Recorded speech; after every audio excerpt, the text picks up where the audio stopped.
जी जनाब, चेक्स की issue dates के मुतालिक एग्जामिनर की चालाकियों से भरपूर सवालात हम लोग देख रहे हैं। There is another question comfort travels का, और एक bank reconciliation statement pertains to the comfort travels for the month of February 2017 is given below। ये एक बैंक रिकन्सिलेशन स्टेटमेंट है जनाब, जिसमें इसने balance as per bank statement से शुरू किया। उसमें आउटस्टैंडिंग चेक्स जो हैं वो माइनस कर दिए, डेफिनेटली अनप्रेजेंटेड चेक्स हैं ये माइनस होते होते हैं, और अनक्रेडिटेड चेक्स जो हैं वो ऐड कर दिए। एक debit advice from the bank charges received in March 2017, 2017 यानी कि अगले महीने में बैंक की तरफ से एक डेबिट एडवाइस आई हुई थी, वो हमने बैंक रिकन्सिलेशन स्टेटमेंट में डाल दी है। हालांकि ये बैंक रिकन्सिलेशन स्टेटमेंट की आइटम तो नहीं है, ये अगर हमें बाद में भी मिले, जब मर्जी मिले, हमने इसकी एंट्री जो है वो एडजस्टेड कैश बुक में करनी होती है। तो ये एक गलती भी है जो यहाँ पे उन्होंने की हुई है। तो जब कभी आपको इस तरह की इन्फॉर्मेशन प्रोवाइड कर दी गई होगी जिसमें ऑलरेडी आपको कोई डिटेल या कोई इन्फॉर्मेशन बना के दे दी गई होगी, तो आपने इस चीज़ को भी ज़हन में रखना है कि हो सकता है कि इस स्टेटमेंट के अंदर, इस डिटेल के अंदर कोई गलती हो जिसको आपने जो है ना वो कैच आउट करने की कोशिश करनी है। ठीक है जी, तो यहाँ से ये बात हमें पता चली है। Unreconciled differences bank reconciliation statement में शायद पहली दफ़ा आप लोग ये चीज़ देख रहे हैं कि कुछ ऐसे डिफरेंसेस हैं जो अनरिकनसाइल्ड हैं, जिनके बारे में भी पता नहीं चल रहा। तो definitely there are some errors जिसकी वजह से ये कुछ डिफरेंसेस अभी तक रिकनसाइल नहीं हो पाए हैं। और balance as per bank book भी आपको दिया हुआ है, तो आपके अकाउंट्स में ये बैलेंस आ रहा है और बैंक स्टेटमेंट में ये बैलेंस आ रहा है, ये दोनों चीज़ें तो कंफर्म है, राइट। ये जो चार फिगर्स है, इन चार फिगर्स में कुछ गलतियां डेफिनेटली होंगी जिसकी वजह से ये रिकन्सिलिएशन जो है ना ये ठीक से नहीं बन रही। हम लोग आगे चलते हैं, रिक्वायरमेंट को अब देख लेते हैं, थोड़ा सा हमें सवाल समझ आने की आया है।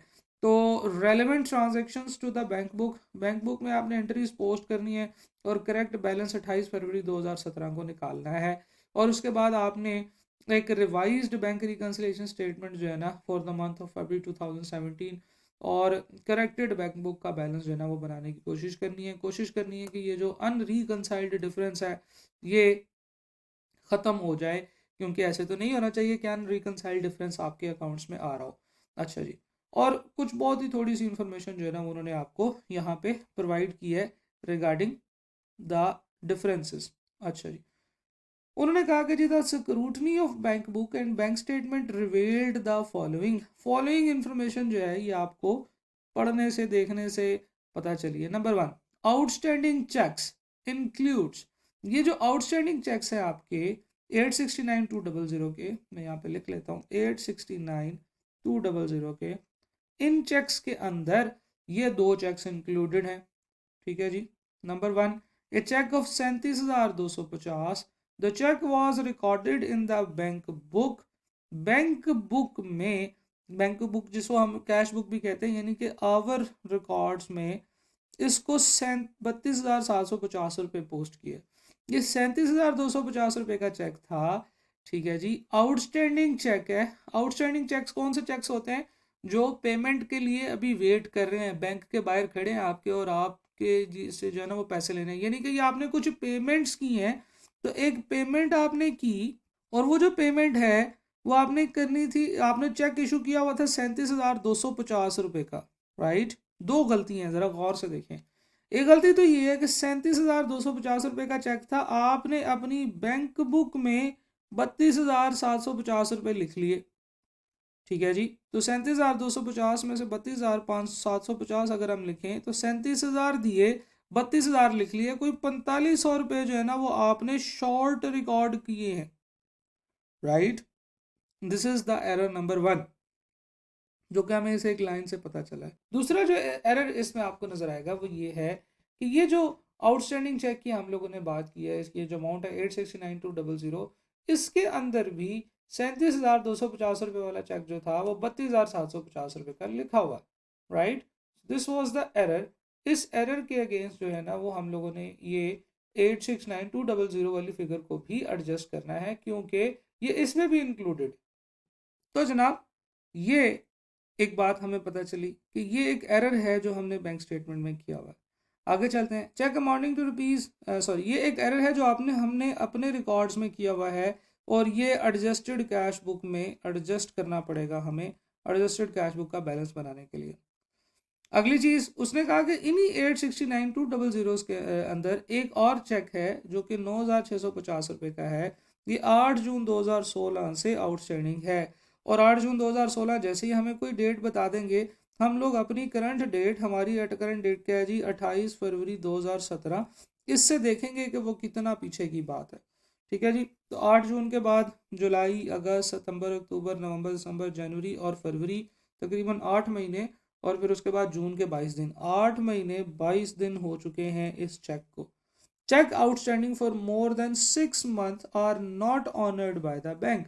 इसका मतलब ये है कि ये क्या हो चुका है, ये टाइम बार्ड चेक हो चुका है। अब टाइम बार्ड चेक जो है वो हमारे इस बैलेंस के अंदर तो नहीं आना चाहिए, वो अब आउटस्टैंडिंग चेक तो नहीं है, एक तो ये बात है। और दूसरी हमने ये भी देखी है कि जो टाइम बार्ड चेक्स होते हैं उनको फिर हम रिवर्स भी कर देते हैं। हमने जो पेमेंट की हुई थी अपने क्रेडिटर्स को, उसको रिवर्स भी करना पड़ेगा। तो टाइम बार्ड चेक्स के केस में हम लोग फिर से दोबारा से बात कर लेते हैं कि जब हमने उसको इशू किया होगा, यानी कि किस डेट पे, 8 जून पे, तो अगर हमने उसको 8 जून पे इशू किया होगा तो हम लोगों ने उसकी एंट्री की होगी जनाब, क्रेडिटर्स या पेबल अकाउंट क्रेडिट डेबिट, और bank account credit by the amount which is what 9650। लेकिन अब ये पेमेंट जो है ये हुई नहीं, चेक तो हो गया टाइम बार्ड।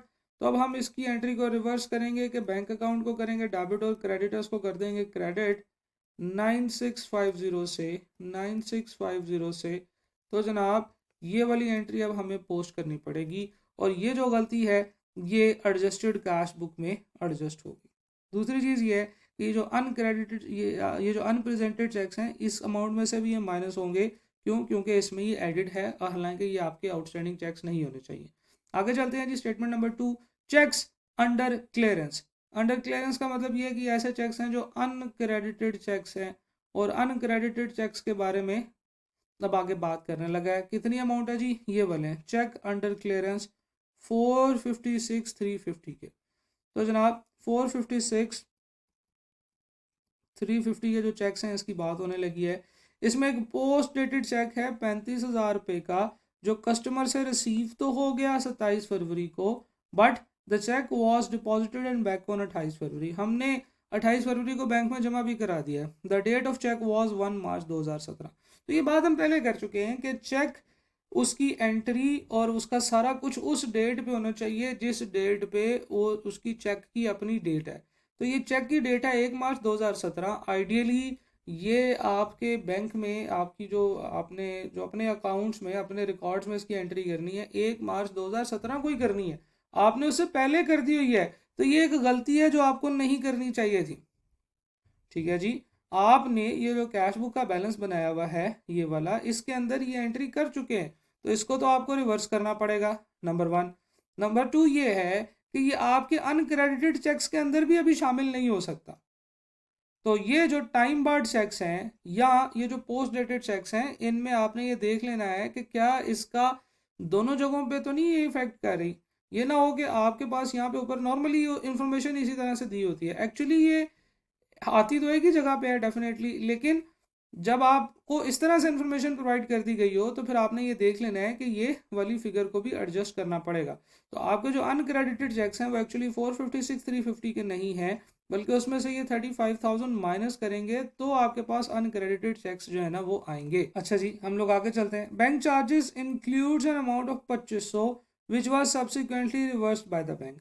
ये जो बैंक चार्जेस हैं जो कि इस वक्त आपकी बैंक रिकंसिलेशन स्टेटमेंट में आ रहे हैं, इसका मतलब ये है कि ये आपकी कैश बुक के अंदर आपको जो एंटर करनी चाहिए थी उसके अंदर तो आपने उसको एंटर ही नहीं किया हुआ, राइट। तो ये 9,240 रुपये एक्चुअली बैंक रिकंसिलेशन स्टेटमेंट की आइटम नहीं है, ये एडजस्टेड कैश बुक की आइटम है, और ये एडजस्टेड कैश बुक की आइटम में ही पोस्ट होगी। लेकिन 9,250 रुपये से पोस्ट नहीं होगी, इसमें से 2500 रुपये तो रिवर्स हो चुके हैं। तो आप 9,250 में से 2500 रुपये माइनस करके इस एंट्री को यहाँ पे पोस्ट करेंगे, तो ये यहाँ पे इस जो है ना इसका इफेक्ट होगा। आगे चलते हैं। A page total of payments side of bank book amounting to rupees 4589 was carried forward to the next page to the 4598। अब देखिए ये जो है दिस इज कॉल्ड एरर। एक एरर आप लोगों ने किया अपनी पर्सनल बुक्स के अंदर, वो ये था कि आपकी डेफिनेटली जब आपके पास डेली बेसिस के ऊपर मतलब काफ़ी सारी ट्रांजेक्शन्स हो रही हैं, सैकड़ों ट्रांजेक्शन्स हो रही हैं, तो कैश बुक जो होती है, जो आपकी बैंक बुक भी जिसे आप कहते हैं, बैंक बुक आपकी बहुत बड़ी बन रही होगी। इस बैंक बुक के अंदर ये जो बैंक कॉलम है इसका आपके पेजेस लग रहे होंगे, तो आप एक पेज का क्लोजिंग बैलेंस टोटल करके अगले पेज पे जब मूव कर रहे होंगे तो आपने गलती कर दी कि 4589 का जो बैलेंस था उसको आपने 4598 लिख दिया, यानी कि आपने बैलेंस को 9,000 रुपये से इंक्रीज कर दिया। इसका मतलब ये है कि ये जो आपका balance as per bank book है ये 9,000 रुपये से बढ़ गया है। तो देखें वही 9,000 रुपये का डिफरेंस यहाँ पे आपको नज़र भी आ गया कि ये जो 9,000 रुपये का डिफरेंस है this is not unreconciled difference, बल्कि ये वही डिफरेंस है जो यहाँ पे आपने 9,000 रुपये से उसको एक्स्ट्रा जो है ना वो आगे ले गए। तो जनाब ये तमाम डिफरेंसेस थे, हम लोग जो है ना वो एक एक करके अब इसको सॉल्व करते हैं। एडजस्टेड कैश बुक बनाते हैं जी, बैंक कॉलम जिसका सिर्फ हम लोग बनाएंगे, और नीचे हम लोगों ने बैंक रिकन्सिलेशन स्टेटमेंट बनानी है। कंपनी का नाम जो है वो हम यहाँ पे लिख लेते हैं ऊपर, दैट इज़ कंफर्ट ट्रैवल्स। और यहाँ पे जो इसकी जो स्टेटमेंट है वो हम लोग बना रहे हैं 28 Feb एज एट 28 Feb 2017 2017 हम लोग बात कर रहे हैं। यहाँ पे सबसे पहले हम लोग लिखते होते हैं balance as per bank statement. तो जनाब ये हमारा फॉर्मेट है जो हम लोगों ने बना लिया है। सबसे पहली जो इन्फॉर्मेशन है वो ये है कि यहाँ पे आपको बैंक स्टेटमेंट का बैलेंस जो है ना वो दिया हुआ है 3258,000। तो वो हम यहाँ पे पंच इन करते हैं 3258,000। दूसरी चीज़ जो उन्होंने दी है वो ये दिया है कि आपका ये जो as per bank book balance है दैट इज़ 2845390।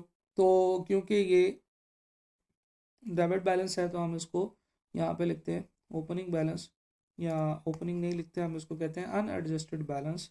और आपका जो अनएडजस्टेड बैलेंस है दैट इज़ 2845390 2845390। ओके, अच्छा जी आगे चलते हैं जी। पहली बात जो उन्होंने बताई थी कि ये जो आउटस्टैंडिंग चेक्स हैं जो कि आपकी रिकन्सिलेशन स्टेटमेंट की जो है ना वो अमाउंट है 869200, इसमें एक चेक है जो कि 37,250 रुपये का है, और आपने इसको रिकॉर्ड कर दिया हुआ है बैंक बुक के अंदर। ये बैंक बुक की गलती है, और कितना कर दिया हुआ है 32,750 रुपये से आपने इसको रिकॉर्ड कर दिया हुआ है। तो 37,750 और 32,750 का जो डिफरेंस है दैट शुड बी एंटर्ड। तो जनाब इसके मतलब हमारी ये बात हुई कि ये जो चेक है ये आपने यहाँ पे गलती से इस अमाउंट के अंदर जो ऐड किया हुआ है वो 32,750 से ऐड किया हुआ है। दूसरी चीज़ ये भी है कि ये हमने अपनी बुक्स में भी इसको शॉर्ट एंटर किया हुआ है। तो ये जो दो गलतियाँ हैं इनको ठीक करना होगा। एक तो ये है कि ये 869200 जो है इसको ठीक करके हमें इसमें ये 4500 का जो मज़ीद जो हम लोगों ने इसको शॉर्ट रिसीव किया हुआ था, शॉर्ट पेमेंट की हुई थी, तो वो हमें इसमें ऐड करना पड़ेगा, राइट। और दूसरी चीज़ ये होगी कि ये जो हमारा अनएडजस्टेड कैश बुक है जिसमें हम लोगों ने क्या किया हुआ था, एक पेमेंट की हुई थी जो 4500 रुपये से कम की हुई थी, तो हम लोग यहाँ पे इसकी एंट्री करेंगे। फिर उसी तरीके से क्रेडिटर अकाउंट डेबिट और bank account credit, short payment जो हम लोगों ने की थी वो अब हम यहाँ पे पोस्ट कर देंगे शॉर्ट पेमेंट, और वो कितनी थी जनाब 4500 की। तो जनाब ये चीज़ बस समझना ज़रूरी है कि ये जो फिगर है ये भी एक फॉल्टी फिगर है। क्यों? क्योंकि ये इन्हीं चेक्स की अमाउंट से निकली हुई है, और ये वाली जो अमाउंट है इसके हिसाब से ये जो 4500 रुपये हैं ये यहाँ पे भी माइनस होने चाहिए, क्योंकि एक्चुअली आपके ये टोटल अनक्रेडिटेड चेक्स 869200 के नहीं है, बल्कि 4500 रुपये इसमें मजीद है, क्योंकि एक चेक इसमें जो हमने 32,750 रुपये के ऊपर लिखा हुआ है वो एक्चुअली 37,250 रुपये था, राइट। अच्छा, दूसरी चीज़ ये थी कि cheque amounting to ₹9650 outstanding since ये टाइम बार्ड चेक है, तो टाइम बार्ड चेक की भी एडजस्टेड कैश बुक में हम लोग एंट्री करेंगे। हम लोगों ने एंट्री इसकी डिस्कस कर ली थी कि जो टाइम बार्ड चेक होता है उसको रिवर्स करने के लिए हमें बैंक को डेबिट करना पड़ेगा 9650 से। तो हम लोग यहाँ पे क्रेडिटर्स को डेबिट करेंगे, हम लिखेंगे टाइम बार्ड चेक 4500 यहाँ पे पोस्ट कर देंगे, सॉरी नॉट 4500, 9650। ओके, और इस अमाउंट के अंदर भी वो चेक शामिल है, तो हमें यहाँ से भी माइनस करना पड़ेगा क्योंकि अब वो हमारा मज़ीद पेबल नहीं है। तो इस तरीके से हमारे जो आउटस्टैंडिंग चेक्स बनते हैं डेट आर 864050। तो जनाब अब हमारे पास ये जो टोटल बैलेंस बन गया है, ये बन गया है 864050। तो ये वो एक्चुअली अमाउंट है जो हमारे पास आउटस्टैंडिंग चेक्स हैं, अनप्रेजेंटेड चेक्स हैं। तो ये हम बैंक रिकन्सिलेशन स्टेटमेंट में, आपको पता है कि जो अनप्रेजेंटेड चेक्स हैं वो लेस करते होते हैं। तो हम लोग यहाँ पे जाएंगे ऐड और लेस करने की तरफ जाएंगे, तो लेस में हम लोग लिखेंगे अनप्रेजेंटेड चेक्स। लेकिन एक चीज़ प्रेजेंटेशन के पॉइंट ऑफ व्यू से देख लीजिए कि जब आप इस तरह से कुछ प्लस माइनस कर रहे होते हैं तो कोशिश किया करें कि यहाँ तो वो वर्किंग यहीं पे ब्रैकेट में दिखा दी जाए, या आगे नीचे कहीं पे उसकी वर्किंग करके एग्जामिनर को बता दिया जाए कि ये जो फिगर है जो मैं यहाँ पे लिख रहा हूँ ये ऐसे बनी है। तो हम लोग ऐसे करते हैं कि यहीं पे लिख लेते हैं कि 869200 माइनस 9650 और प्लस 4500। तो ये जो आपके पास अमाउंट बनती है दिस इज एक्चुअली 864050, राइट। तो ये एंट्री हम लोगों ने यहाँ पे पोस्ट कर दी, एंट्री नंबर 1। 2 की तरफ चलते हैं जी। Cheque under clearance, uncredited cheques 456350 के थे, जिसमें से 3500 हम लोगों ने कहा, 35,000 जो था हमने कहा था वो माइनस हो जाना चाहिए क्योंकि ये पोस्ट डेटेड चेक है। और दूसरी चीज़ ये भी है कि ये हम लोगों ने जो है ना वो अपने पास एंट्री भी कर ली हुई है, तो हमें अपनी पास जो एंट्री की हुई है उसमें से भी इसको माइनस करना पड़ेगा। तो एक एक करके करते हैं जी। हम लोगों ने अपने पास रिसीट्स में इसको एंटर कर लिया हुआ कि 35,000 हमें रिसीव हो चुका है, हालांकि 35,000 जो है वो हमें रिसीव नहीं हुआ, तो हमने उसको अब रिवर्स करना पड़ेगा। तो हम कहते हैं कि जी जो अकाउंट्स रिसीवेबल हैं, या जो जिसे हम लोग कहते हैं डेटर्स हैं, तो डेटर्स पोस्ट डेटेड जो चेक्स हैं डेटर्स के, वो हमें यहाँ से भी माइनस करने पड़ेंगे क्योंकि वो हमने ऐड कर लिया। हमें क्यों ऐड कर लिया, हमें हमने गलती की है। हमें कैसे पता चला, ये उसने यहाँ पे बताया कि जो है ना वो पोस्ट डेटेड चेक कस्टमर से रिसीव किया था, बैंक में हमने पोस्ट कर दिया था, हालांकि ये चेक जो है ये पुरानी डेट का है। तो डेटर्स का पोस्ट डेटेड चेक हम लोगों ने यहाँ से माइनस कर दिया। दूसरा ये जो फिगर है 456350, इसमें से भी ये चीज़ जो है ना ये माइनस होनी चाहिए।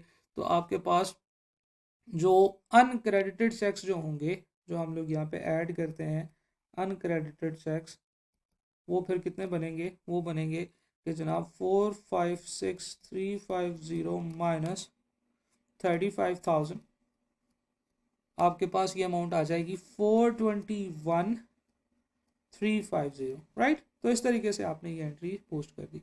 आगे चलते हैं जी। उसने बताया कि ये जो नंबर 3 में द बैंक चार्जेस, ये नंबर 3 बैंक चार्जेस के बारे में जो है ना वो गाइडलाइन अब आपको मिल रही है। ये जो बैंक चार्जेस हैं 9,240 के, जो कि आपने, पहली बात तो ये है कि इसको बैंक रिकन्सिलिएशन स्टेटमेंट में डाला हुआ है, नहीं डालना चाहिए था, ये आपकी कैश बुक की एंट्री है, तो आप उसको कैश बुक में जाएंगे। The bank charges includes an amount of ₹2500 which was subsequently reversed bye the bank. अब बैंक ने 2500 के बैंक चार्जेस आपको रिवर्स कर दिए हैं, तो अब आपने बैंक स्टेटमेंट में फिर कितनी अमाउंट चार्ज करनी है, आपने अपनी बैंक बुक में कितनी अमाउंट चार्ज करनी है, 9240 माइनस 250। तो आप लोग जो बैंक चार्जेस आप पोस्ट करने जा रहे हैं, बैंक चार्जेस, वो कितने हैं जनाब, वो होने चाहिए आपके 9240 माइनस 2500, यानी कि 6740।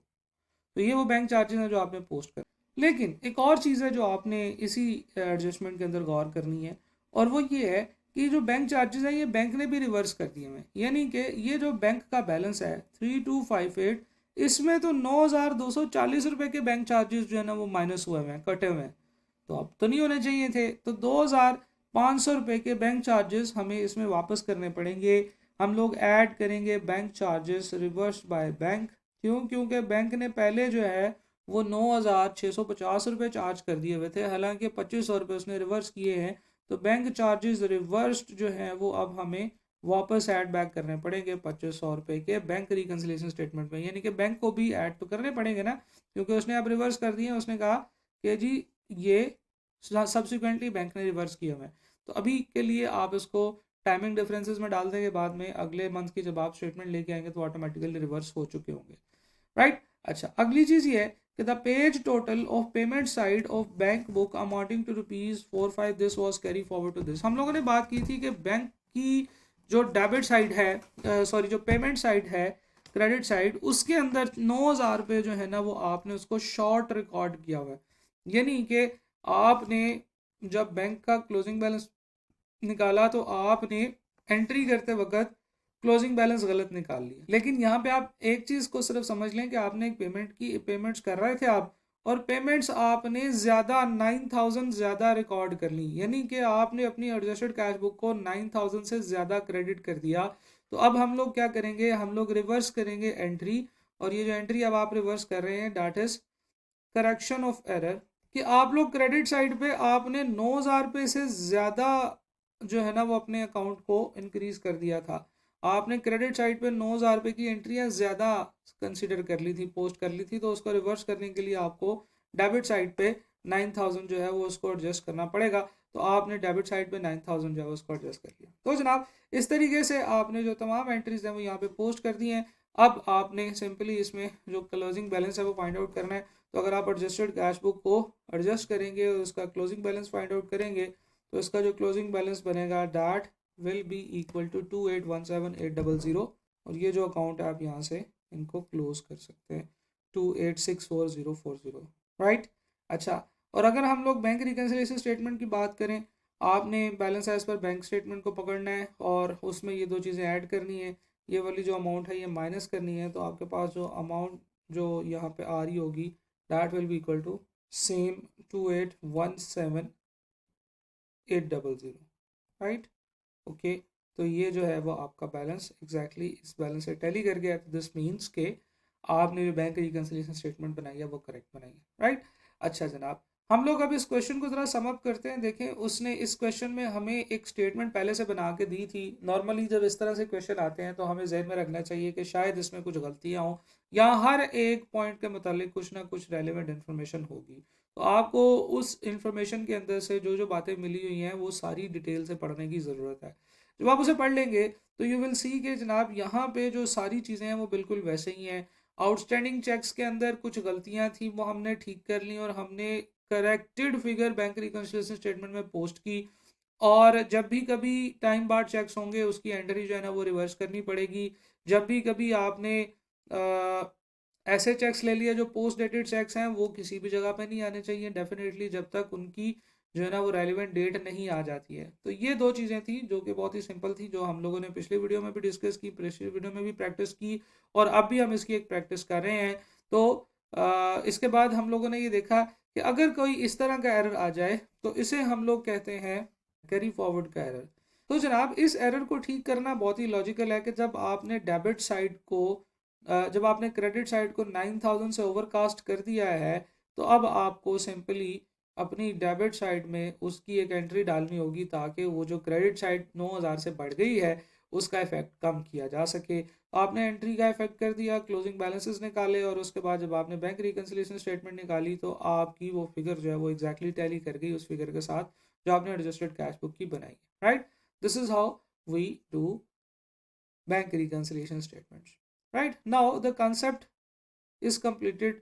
हर तरह की चीज़ों का हम लोगों ने डिस्कस कर लिया है। शायद हो सकता है आगे हम लोग जाएं तो कोई एक ऐसी एंट्री आए जो कि बिल्कुल ही डिफरेंट हो, कभी वो डिस्काउंट्स और उस तरह के इफेक्ट्स को डाल के बात कर रहा होगा। लेकिन जहाँ तक कॉन्सेप्ट्स की बात है और इस चैप्टर के अंदर डिफरेंट टाइप के क्वेश्चंस के पूछे जाने का तरीका कार की बात है, तो वो चीज़ें हम लोग सारी अब कवर कर चुके हैं। अब आप इन क्वेश्चंस की प्रैक्टिस कीजिए, आगे भी मैं कुछ क्वेश्चंस कराऊंगा और इंशाल्लाह ये जो टॉपिक है ये अब आपका कंप्लीट हो चुका है।